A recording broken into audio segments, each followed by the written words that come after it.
Chapter 11. Who Stole the Tarts? The King and Queen of Hearts were seated on their throne when they arrived, with a great crowd assembled about them. All sorts of little birds and beasts, as well as the whole pack of cards. The knave was standing before them in chains with a soldier on each side to guard him, and near the king was the white rabbit with a trumpet in one hand and a scroll of parchment in the other. In the very middle of the court was a table with a large dish of tarts upon it. They looked so good that it made Alice quite hungry to look at them. I wish they'd get the trial done, she thought, and hand round the refreshments. But there seemed to be no chance of this, so she began looking at everything about her to pass away the time. Alice had never been in a court of justice before, but she had read about them in books, and she was quite pleased to find that she knew the name of nearly everything there. That's the judge, she said to herself, because of his great wig. The judge, by the way, was the king, and as he wore his crown over the wig, look at the frontispiece if you want to see how he did it. He did not look at all comfortable, and it was certainly not becoming. And that's the jury box, thought Alice, and those 12 creatures, she was obliged to say creatures, you see, because some of them were animals and some were birds. I suppose they are the jurors. She said this last word 2 or 3 times over to herself, being rather proud of it, for she thought, and rightly too, that very few little girls of her age knew the meaning of it at all. However, jurymen would have done just as well. The 12 jurors were all writing very busily on slates. "What are they doing?" Alice whispered to the Griffin. "They can't have anything to put down yet before the trial's begun." "They're putting down their names," the Griffin whispered in reply, for fear they should forget them before the end of the trial. "Stupid things," Alice began in a loud, indignant voice, but she stopped herself hastily, for the white rabbit cried out, "Silence in the court!" And the king put on his spectacles and looked anxiously round to make out who was talking. Alice could see, as well as if she were looking over their shoulders, that all the jurors were writing down "stupid things" on their slates, and she could even make out that one of them didn't know how to spell stupid, and that he had to ask his neighbor to tell him. A nice muddle their slates'll be in before the trial's over, thought Alice. One of the jurors had a pencil that squeaked. This, of course, Alice could not stand, and she went round the court and got behind him, and very soon found an opportunity of taking it away. She did it so quickly that the poor little juror, it was Bill the Lizard, could not make out at all what had become of it. So after hunting all about for it, he was obliged to write with one finger for the rest of the day, and this was of very little use, as it left no mark on the slate. "Herald, read the accusation," said the king. On this the white rabbit blew 3 blasts on the trumpet, and then unrolled the parchment scroll and read as follows. "The Queen of Hearts, she made some tarts, all on a summer day. The Knave of Hearts, he stole those tarts, and took them quite away." "Consider your verdict," the king said to the jury. Not yet," the rabbit hastily interrupted. "There's a great deal to come before that." "Call the first witness," said the king, and the white rabbit blew 3 blasts on the trumpet and called out, "First witness." The first witness was the Hatter. He came in with a teacup in one hand and a piece of bread and butter in the other. "I beg pardon, your majesty," he began, "for bringing these in, but I hadn't quite finished my tea when I was sent for." "You ought to have finished," said the king.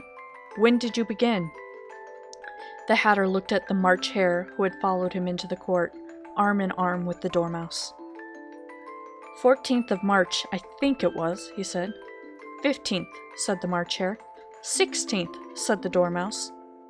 "Write that down," the king said to the jury, and the jury eagerly wrote down all 3 dates on their slates, and then added them up and reduced the answer to shillings and pence. "Take off your hat," the king said to the Hatter. "It isn't mine," said the Hatter. "Stolen!" the king exclaimed, turning to the jury, who instantly made a memorandum of the fact. "I keep them to sell," the Hatter added as an explanation. "I've none of my own. I'm a Hatter." Here the queen put on her spectacles, and began staring hard at the Hatter, who turned pale and fidgeted. "Give your evidence," said the king, "and don't be nervous, or I'll have you executed on the spot." This did not seem to encourage the witness at all. He kept shifting from one foot to the other, looking uneasily at the queen, and in his confusion, he bit a large piece out of his teacup instead of the bread and butter.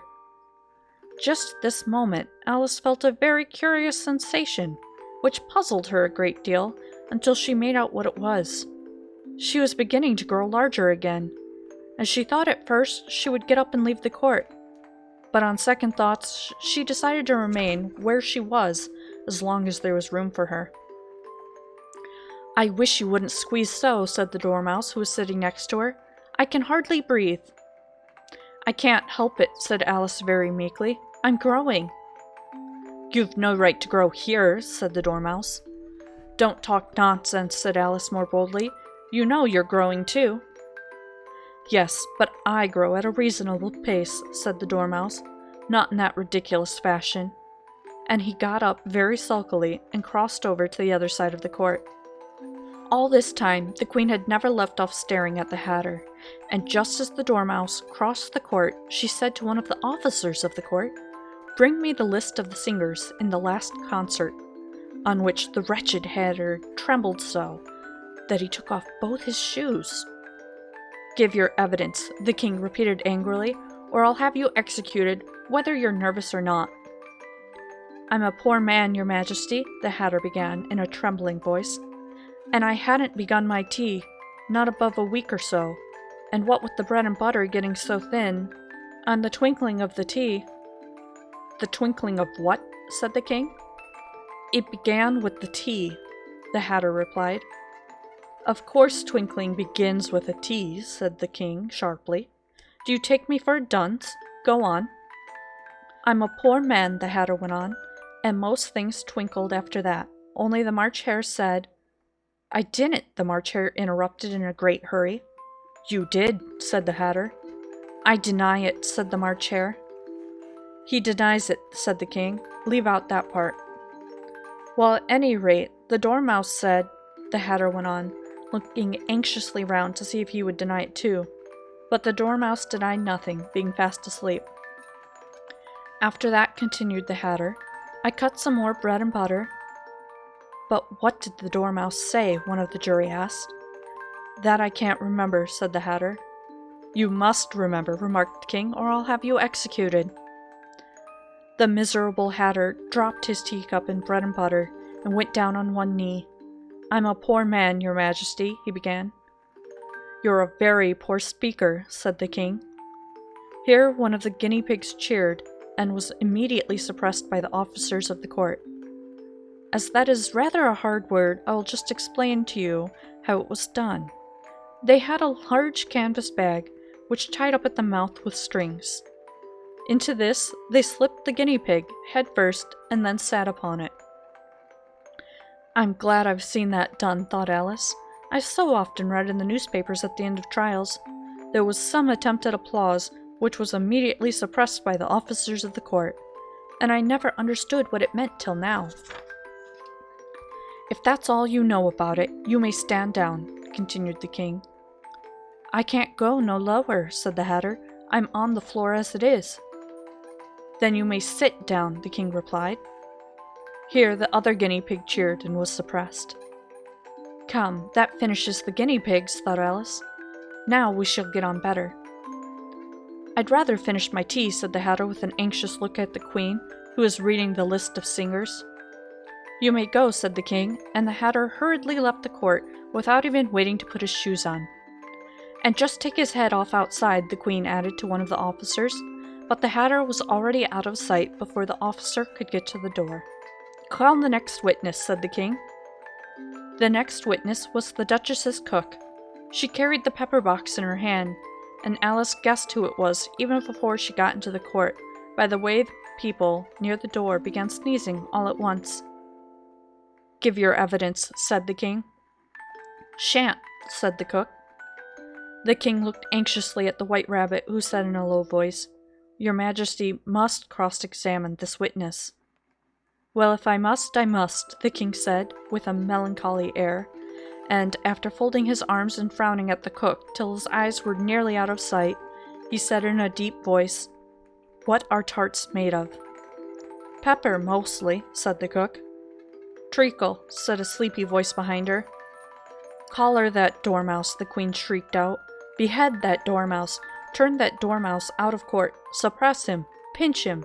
Off with his whiskers." For some minutes the whole court was in a confusion, getting the dormouse turned out, and by the time they had settled down again, the cook had disappeared. "Never mind," said the king, with an air of great relief. "Call the next witness." And he added in an undertone to the queen, "Really, my dear, you must cross-examine the next witness. It quite makes my forehead ache." Alice watched the White Rabbit as he fumbled over the list, feeling very curious to see what the next witness would be like. For they hadn't got very much evidence yet, she said to herself. Imagine her surprise when the White Rabbit read out at the top of his shrill little voice the name Alice.